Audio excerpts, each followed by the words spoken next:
Hey, Kingdom. Hey everyone, welcome to the Flux Dev Meeting on June 12th, 2025. If you have any agenda items that should go first, anyone want to talk first? Hmm. Well, maybe just give the update of the release. So, um, we we decided to fix the problem in the like in Flux 2.6 we removed support for Azure authentication with the Azure binaries in the Flux CLI, and we decided to reintroduce it to fix it just in the so in the auth library we introduced this boolean that allows shelling out, and we only consume it in the Azure library. Like the other libraries we don't see. I mean, Azure has only been the only one that needed that kind of thing, like that had shelling out. So we allow shelling out if this boolean is set to true, and we only set this boolean to true in the Flux CLI for the Flux artifact commands and when the provider is Azure. So it's very specific, only in this very specific situation that you can use shelling out to Azure binaries. That should probably fix those Azure DevOps pipelines that we broke. I was able to test it myself, like I was able to get the free agent from Azure DevOps, and I was able to run a pipeline and test it, and it works. So yeah, there's that. Um, about the public ECR issues that people were, so before people were setting in the OCI repository and image repository APIs, people were setting provider to AWS and using a URL of the public ECR, which is public.ecr.aws slash some repository. And that never actually had the effect of sorry, we have somebody with a raised hand. Hey, hi, Mathis. This is Prasad. Can you Hi, hear me? hello. Yeah, Yes. I'm just curious and interested about this fix Azure provider. Basically, we are configured Git repository with the provider called Azure Gate. So sometimes, when reconcile happened, that provider is removing automatically. So when we are check that the Azure DevOps, authentication failure, so we can go to the CRDs and Git repositories, adding the provider manually again. This is happened intermittently. So we are fixing that issue, and this is something else. Sorry, I didn't quite follow. What's the question? I configured Git repository with workload Azure workload identity. We are specifying provider colon Azure. So when we are running the pipeline, we are running the command flux reconcile. When it is happen, when the reconcile is running, the provider is automatically removed. This is intermittent.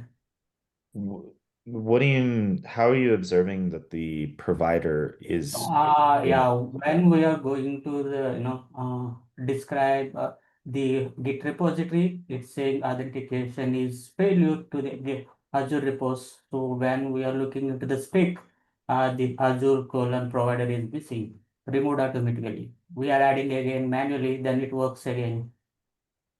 how do Just you a add it in manually? By editing the Git repository. So I just based on my configuration here, how we are. Oh, okay. Okay. Prasad, Prasad joined Yeah, us yesterday at the bug scrub, and this question came up. I didn't realize you were editing the Git repository directly. That's going to be drift from Flux's perspective, and it is going to correct it. Sorry, we could make this an agenda item for later in the discussion, but this is a recorded meeting for the whole community, so let's try to stick to the agenda. And if you can stick around for later, we can try to debug it with you. So yeah, I Succinct just provide a configuration here. I mentioned this spec under the spec provider Azure that is missing intermittently. Yeah, so let's do how Kingdom said. Let's finish. I'm in the middle of the updates of the release, so when I'm done, and then we can go over that. Is that okay? Yeah, that's fine. Okay, thanks. So yeah, I was in the public ECR, right? So public ECR, we had, so people were setting provider to AWS in OCI repository and image repository and putting a public ECR URL. And that didn't error out, but that was also not using authentication for ECR. Like our code was just forgiving the configuration mistake, and this URL never matched the regular expression we had for AWS auto login, right? Automatic authentication. So it was just not being detected as the AWS provider, and was just falling back to anonymous or like secret based. And because public ECR is actually public and doesn't actually require any kind of authentication, it worked. So in Flux 2.6, we shipped that breaking change where now the provider field is what drives what provider should be used, right? So if you put AWS, then whatever URL you put has to match what we accept for automatic authentication for AWS. And public ECR never matched it. So now those kinds of those setups were broken, right? Like they were erroring out.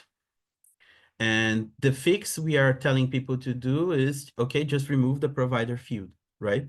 Just remove provider AWS, and that will fix it for you. Like you never used authentication anyway. You never actually had any problems with this.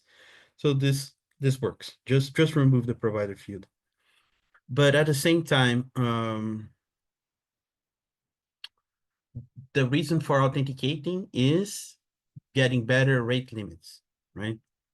We never actually had anybody asking us to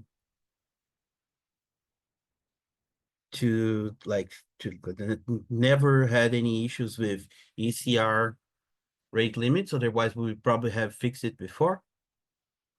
But you know, because we changed this behavior, we also want to fix this in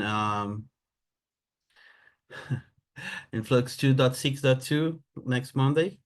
And now what people are going to see, I mean, what people are going to see are a different error, because when you try to authenticate to public ECR, you have to have two permissions in the role, which are ECR-public get authorization token. The same one you have for ECR, right? Like when you use an IAM role to authenticate to ECR, you have to have ECR get authorization token. And there's also a separate one for the public ECR, so ECR-public. And you also need an action from STS. So you need STS : something something. So people are going to see a different error now. The error of permissions missing, right? But it is what it is. Like there's no other way to authenticate to public ECR without that.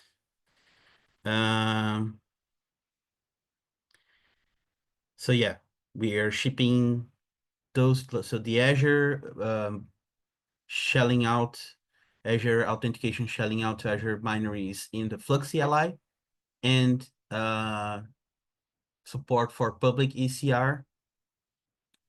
And the third thing we're shipping now that has been a problem, right? Through the last week was the SSH issue. So we had these we had this problem where the only a single type of host key was being usable to authenticate through SSH in Git repositories. And Paulo just showed up recently in the maintainers channel with a fix. He just pasted a very small patch in the git/go git library in package that I'm going to test now. So basically, like, I'll just try to see if this patch fixes. I spun up a GitLab instance to test this in a GCP VM. So I have the instance running. So I'll file a branch with this patch in Fluxcd package. Then I'll build a source controller with this branch and test it. And if it's okay, we're gonna merge the patch, release package, bump package everywhere, and include this on the Flux 2.6.2 patch release next Monday. So we'll basically ship these three major fixes. Yeah, and Mateus, for the benefit of the recording, the SSH fix here in source controller, this was the thing where we were receiving several reports from GitLab CE users on premises, right? Yes, exactly. So just for context for the recording and feeding the future LLMs that will rule our world, yeah, that was a known host key mismatch for connecting to GitLab instances from source controller for SSH configured Git repos in Flux. Yeah, and it's really just like we really just we only were able to see and see reports in GitLab. Like we actually tested different key types, host key types in gitea.com, for example, like RSA. I Wow. was able to make Yeah. RSA work with Gitea. So it's really just GitLab. Yeah, I mean, there may be other sorts of servers affected, but all of the reports we received for GitLab users. Yeah. Yeah. Do we have any like automated tests around this scenario? Like we have some, or is it just because of the GitLab, this thing that it wasn't caught in like RCI? Like we do have some tests, like in package, I think we have some end-to-end tests with GitLab, and we test several types of different host keys, like several types of host keys, and we test with and without, what was it? With hashing, like with hashing the key, right? So yeah, we have like 6 or 7 different types of keys, and then the same types repeated for hashing. So we do have this testing, and so I really don't know, like maybe it's because it's very specific and like this, probably the same reason that we are only seeing this in GitLab. Uh, could be why we're not catching this in the tests, Mhm. I guess. That makes sense.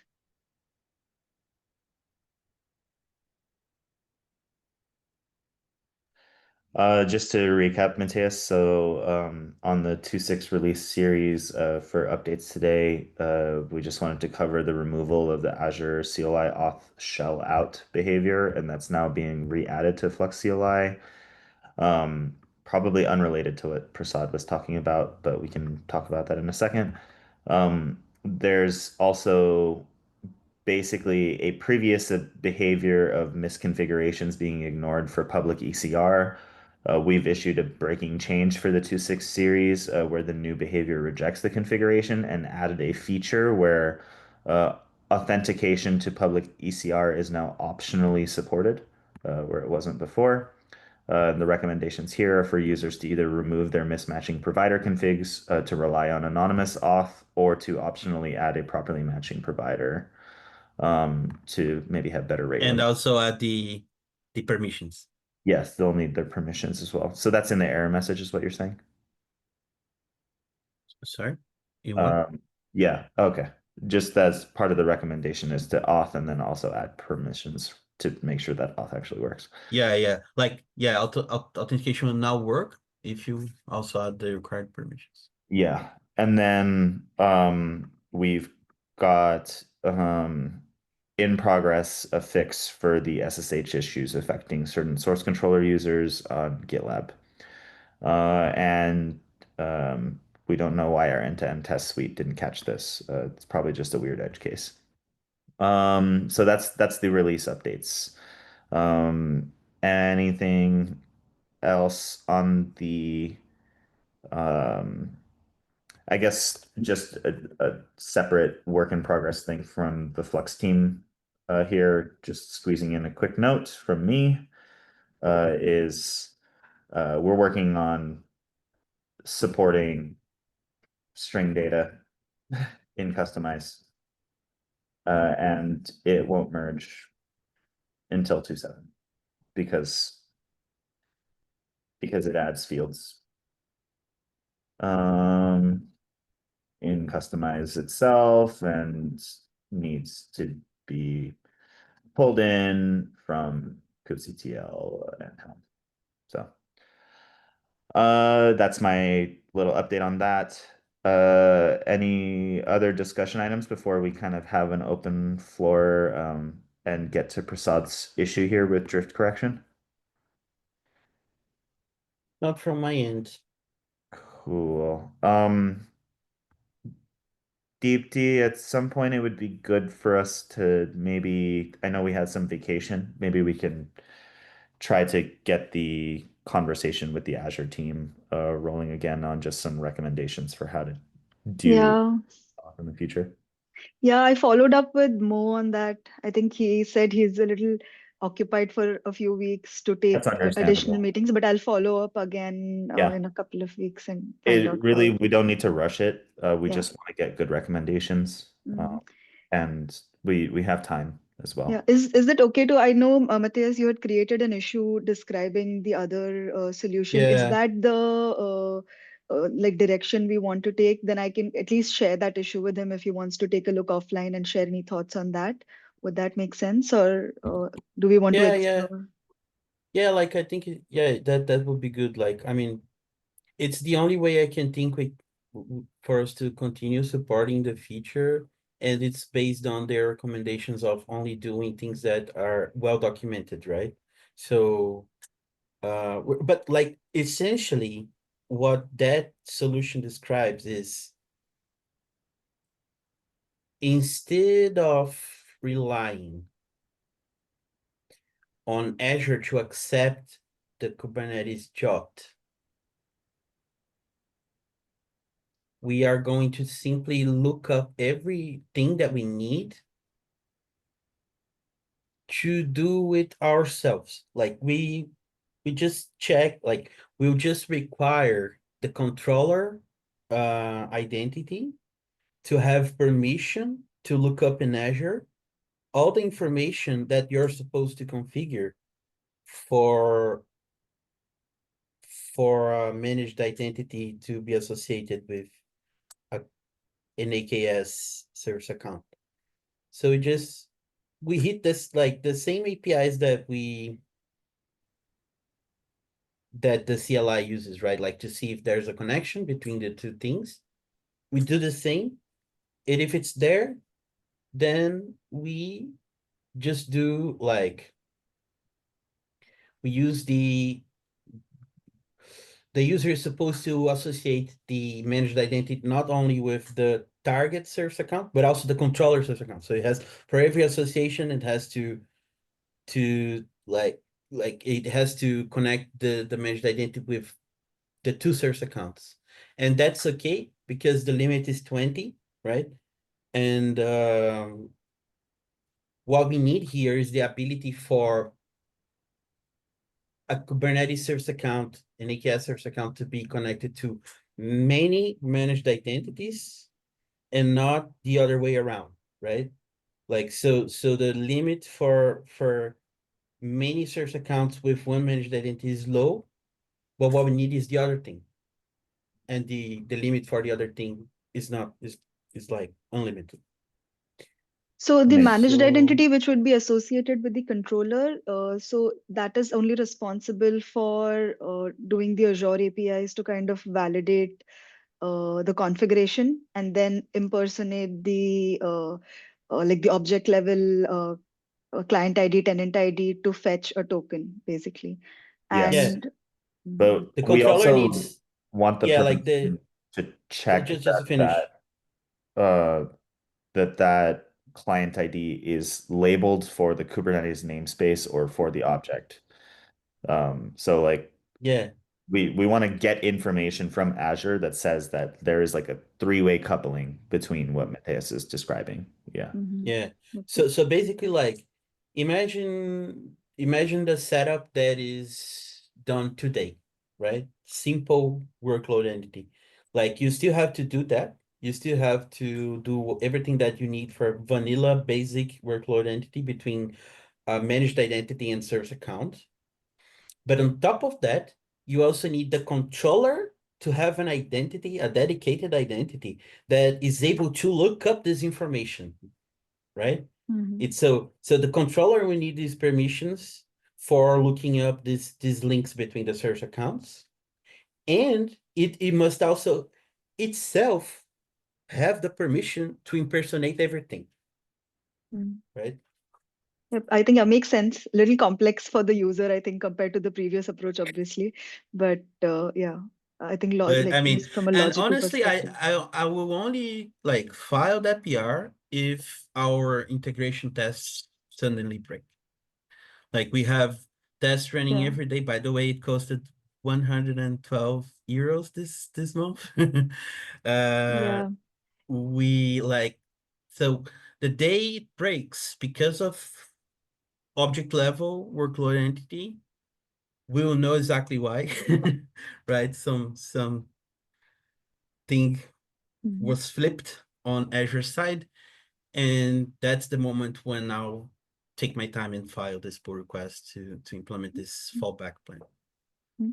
I did want to share an update on the Azure subscription. So like I have raised this with like the teams here in Azure, and I think it's going all the way up the chain to see if it can be sponsored. I'll keep you all updated on that. It's obviously taking a while to kind of go through all the things, but if there is any good news there, I will share. Nice, thanks. Great. Cool. So that should sort of, at least we have a little bit of status and a little bit of knowledge sharing on some of the strategies that we are exploring for Azure authentication for object level workload identity. Thanks for following up on that. I think, Prasad, we could probably chat about your drift correction experience that you're running into. It sounds like your team was using a Git repo in some clusters with an Azure provider, and it sounds like maybe the Git repo is not configured that way in Git, and it's being maybe managed by Flux, but you're using kubectl edit to enable the provider temporarily and seeing that it's being flipped back. Is that correct? Yeah, actually, we installed Flux in our cluster with the Flux operator. Yeah. We just followed with the basic installation that provided in the documentation. Uh, documentation that Terraform example. So we just changed the only one thing. The cluster type is Azure. I followed this Terraform documentation. So we install operator and instance, and then we configure this Git repository with the Terraform uh, Kubernetes provider. So we added this provider when bootstrapping and initial customization all works fine. Authentication is successful when developers committed the targeted repository. We reconcile the reconcile using Flux. So then it will remove this provider. Already configured one is removed. Uh, this is S- not happen all the time. This is but Something to intermittently. something to look at here would be if you have configured your Flux instance um, Mhm. in Terraform to have a sync. Um, if the Flux instance has a sync that is configured to the same repo and it's producing Mm, this pod no, info. we installed with the 2.4.0.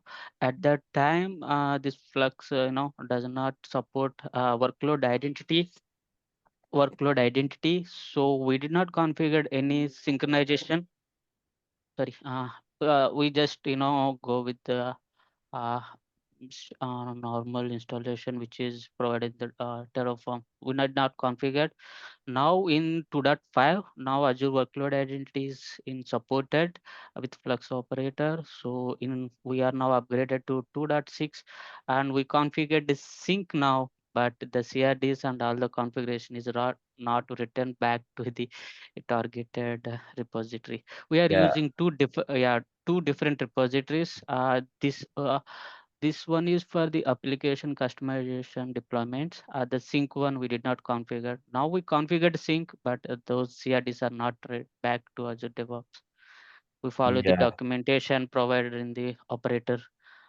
So if the sync is configured, and you also have a Git repo being added with the Kubernetes Terraform module, and the sync and the Kubernetes Terraform are fighting over the same Git repo, that could be why you're seeing the provider configuration flapping. Um, but without without seeing like a reproduction, it is a little bit hard to make a recommendation. Just there's no reason why a Git repo should be having its configuration changing unless something is trying to manage it. But if you're using kubectl edit, I would expect whatever puts the Git repo into the cluster to fight over the edit. Yeah, could you be using as like I think you said that could you be using a sync in the Flux instance? And you're also trying to apply the Git repository generated by the sync in another file or something? Because you're only in this case you're only supposed to have the sync.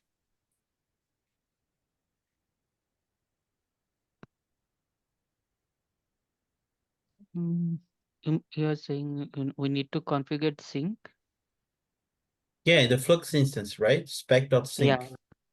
Yeah, in the 2.4 version, right? It does not support the workload identity. So for bootstrapping, we need to use PAT token. So we don't want to use any PAT token and secret in our cluster.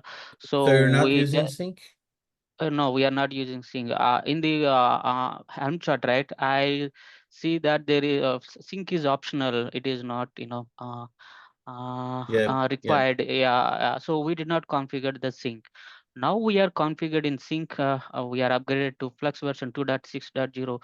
So now the workload this what is it called? Flux instance support the workload identity, right? Now we are configured the sync. We are giving the another repository which hold the CRDs and all those things. We are separating from application deployment, code customization, all the stuff to configuration. So we are giving the separate repository, but the sync will not work. Maybe I'm thinking wrong way, but it does not return anything to the sync repository. I am expecting like when we are configured the sync, it will create all the CRDs and customization uh, to that repository, sync repository, but it is not writing anything. But in the logs, when we are seeing the Flux instance describe, it is saying in the events writing to CRDs mentioned over there. But when we are went to the targeted repository, nothing written over there. I also So I I have also some configured recommendations. patches. Yeah, I also configured patches for this Git repository. Patches also not working. Patches also Prasad, not applying. Yeah. my recommendation here is that you've pasted a Git repo declaration of the upstream pod info repo. Um, I think in order to debug something like this a little bit more fully, you might want to do a kubectl get YAML Mm-hmm. of the actual Git repo in your cluster that has not just the desired state, but the effective labels, annotations, and status information for the actual Git repo for which you're seeing the flapping on, because that and even getting the field managers of that object. There's a couple of things you're doing here with kubectl edit and with the Terraform provider in for Kubernetes client, as well as Flux, as well as the Flux operator. And I think it's going to be really difficult to describe in a verbal conversation what owns that resource. Um, but if you just get the resource from the cluster, like it will be labeled, and there will be field managers that say, like, what is actually controlling this Git repository, and when is it being updated, and that kind of thing. Um, at the end of the day, like if you have a control repo, the recommendation typically is to manage application Git repos from some central control repo. So you would not use Terraform or you would not use kubectl to create Git repos typically, unless you really know what you're doing, right? Like you would typically put a Git repo definition into Git. And so some other Git repo would put another Git repo into the cluster, right? And you could control everything from one place. Does that sort of make sense, like what my recommendations are? Yeah. Cool. But I think like without getting like a little bit more information about like what's happening specifically in your cluster, um, Mm. then it might be hard to make progress on this. But of course, if if you create a GitHub issue, or if you start a thread in Slack, there might already be a thread because it sounds like you were at the bug scrub. Then that might be a place to collect all of that debugging information and provide a little bit of community advice. Yeah, yesterday also I joined the meeting Flux Kingsborn. I could not pronounce properly his name. Yeah, I recommended to create a discussion in Slack. I tried to log into the Slack, but I don't have access to join the team. It is Yeah. something Okay. saying, If you can't get into the Slack, then maybe even making a GitHub issue, just opening. yeah, I will post it on GitHub. There's also, I think we still have the discussions active. Do we use that, Mateus? GitHub discussions? Yeah, I already posted GitHub issues earlier. Yeah. Yeah, I think Matthias has answered my question. Yeah, there's a pretty large community of Flux users in that Flux Slack. So if it's definitely that would be a recommendation there to get into that Slack channel so that you Uh, can participate there. how can I join the Flux Slack? Is the It's company ID, company email ID is mandatory, or I can join with my Gmail? It's cncf.slack.io, right? But when I'm trying to joining from here, in the Flux, it's saying it asking my email ID. When I entered my email Well, ID, it's saying that you are not part of the workspace or something like that. so there's a specific joining link that you can go to. I'm just going to paste it into the Zoom meeting here for joining the CNCF Slack. And yeah, cloud natives. it's Nope, that's not right. Here we it's go. actually slack.cncf.io. Here we go. Yeah. Um, Second one, okay, let me join. yeah. This link is no longer active. Okay. How about this one? Maybe. Yeah, community inviter. Yeah, there we go. So if you put your Okay. email in there, then you should get an invite to the CNCF Slack, and there is a Flux channel there where it's pretty common for people to talk about their setups and try to get some advice either from community members or sometimes the maintainers and contributors have time as well. But, but yeah, just my two recommendations really are apply the Git repo for your applications from your central control repo.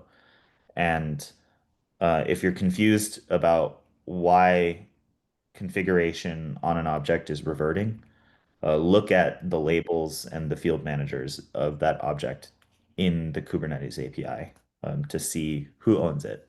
Because then you can go to the source and change the configuration where it's being centrally managed.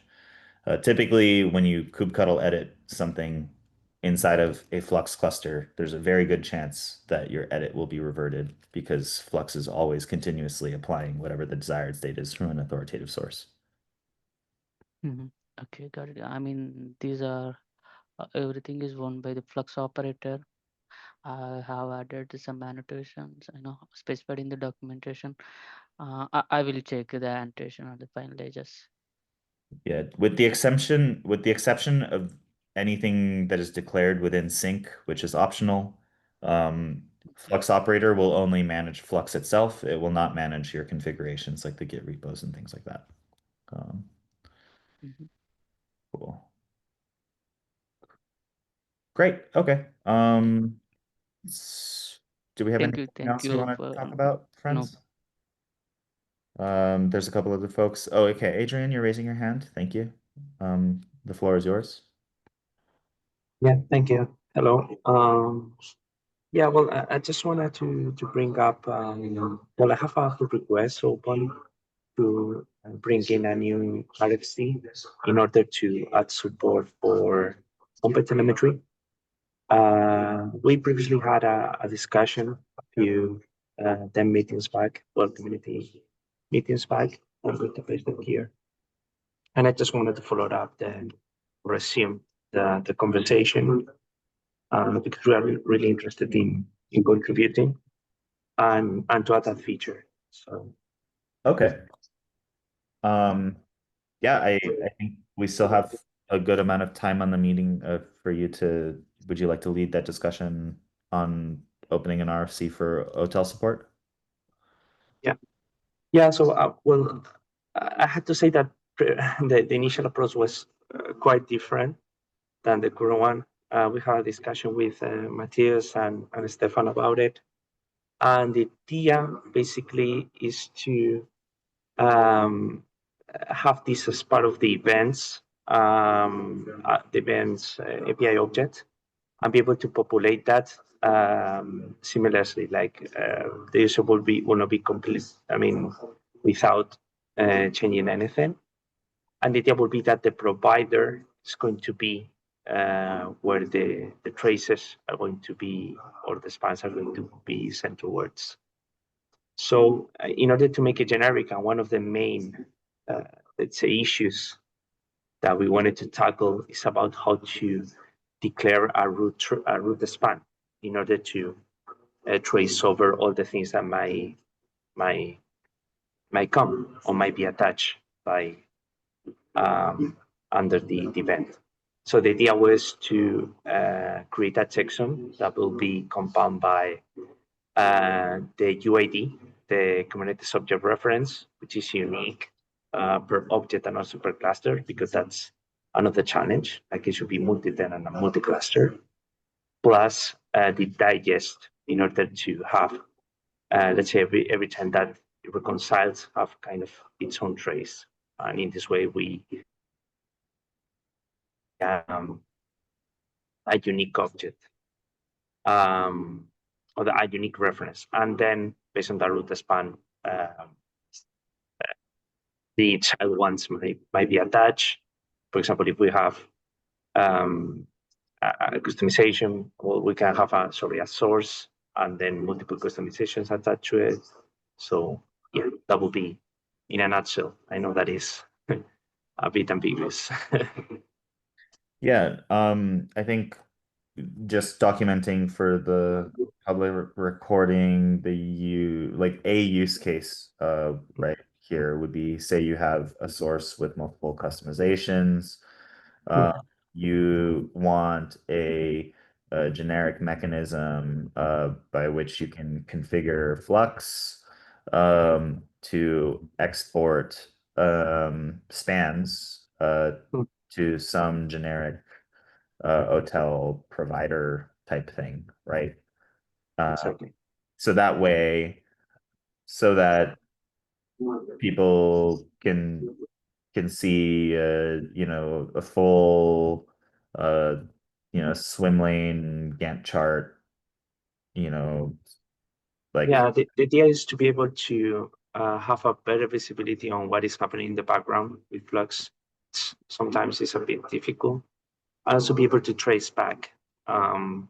Perhaps in a minimum setup, that is not an issue, but once you have multiple deployments, perhaps across different clusters, that I think that's a challenge that the users can face. yeah, I think depends on is like another great example. Also like health checks.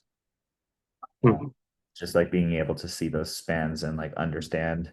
One thing that we run into a lot is like people misconfiguring reconciliation intervals and timeouts and things like that because they don't understand like how long it takes to clone a Helm chart or how long it takes to run the hooks or that their Kubernetes API server is overloaded or something. And then like just being able to see these mean times and understand why they're like what the controller is doing without having to read logs. I think that sounds really valuable. So some other things that I want to just, I guess, take notes on from your discussion with Matthias and Stefan is just like um, it sounds like the new approach, you want to use some event resource. Is that like the Kubernetes event resource? No, will be, perhaps I didn't state that properly, is the one that is currently Box API on. So I think it's the notification controller. That one. I don't know if it's called The events. notification controller events. Yeah. Yeah. Okay. Yeah, because the idea is, avoid any new API or any new object.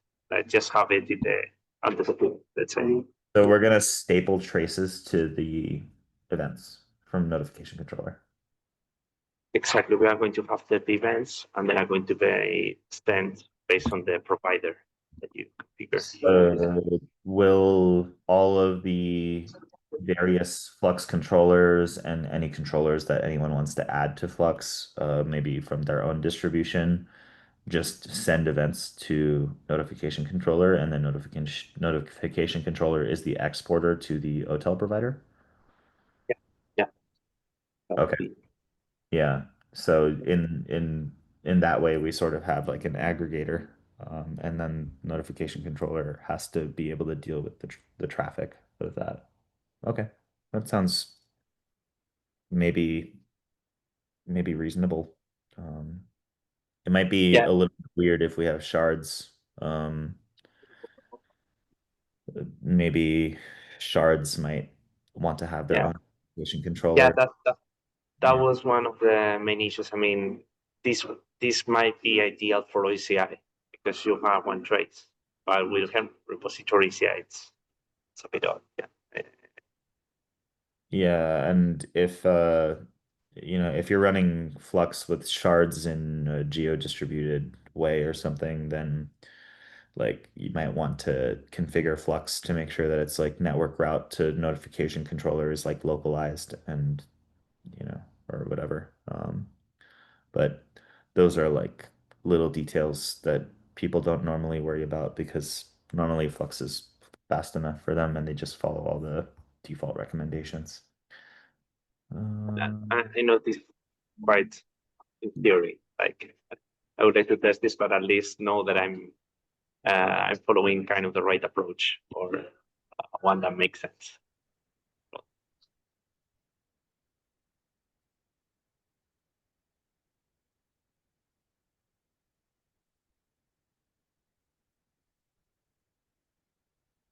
Cool. So you are intending to write up an RFC for this? Well, After- let's say we're in the conversation to bring that one in. I pasted in the chat the pull request. So, I mean, perhaps we can follow it up there. okay. Request. Um, And I would like to join in that coming meetings in case you would like to talk about it or discuss it. I just want to, I mean, keep the conversation because I wanted to start like implementing something small POC straight to see how it works.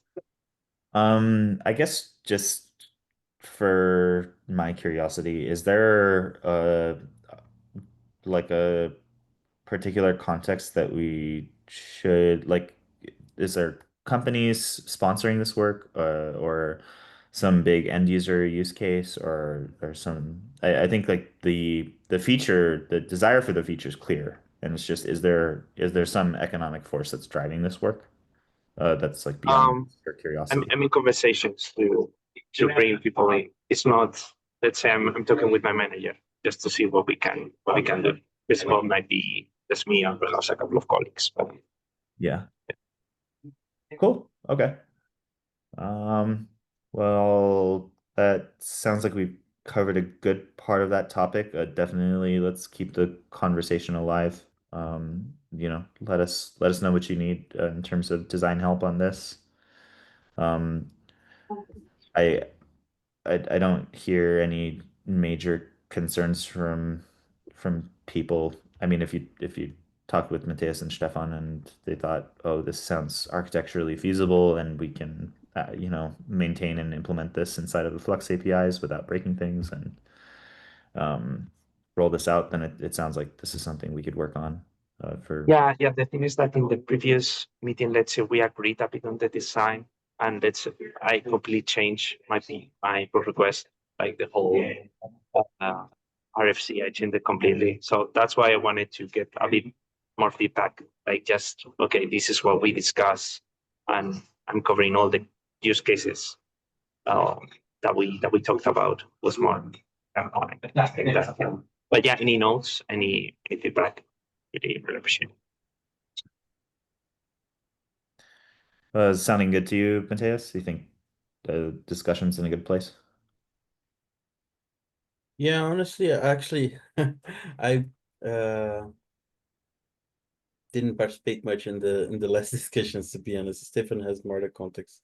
Okay. So I need to review the RFC and actually, yeah, get up to speed on this topic. Sorry. Yeah, no Cool. problem. Okay. And I see you posted that this is poll 5321. I'll link that just in the notes. We're sort of at the end of our agenda, friends. If there's any other things that people want to bring up, feel free to do so. But otherwise, we could potentially end the call a little bit early. Yeah. Or at least stop recording. And last call for items. Sounds like we might have hit most of what people wanted to talk about today. I guess just to recap on what we talked about, we did a little review of some of the items that we have fixed and are working on fixing in the 2.6 release. The team is working on supporting string data by patching customize. That's going to take a while to merge. We're going to get a little bit of additional knowledge sharing and follow-up with Azure, just making sure that we have good support for AKS with the upcoming workload identity stuff. We had a little discussion about drift detection or drift correction with the end user report from Prasad and how they're using Flux Operator. Thanks for coming in. The follow-up for that is to just get into some public channels where we could do some real debugging. And then Adrian led a little discussion on some of the updates to the OTel RFC. PR is linked in the notes. Thanks everyone for joining today. And yeah. You really want to help the LLMs, right? Yeah. Well, I don't know. It just helps me too. Cool. All right. Thank you. Bye. See you, everybody. Bye.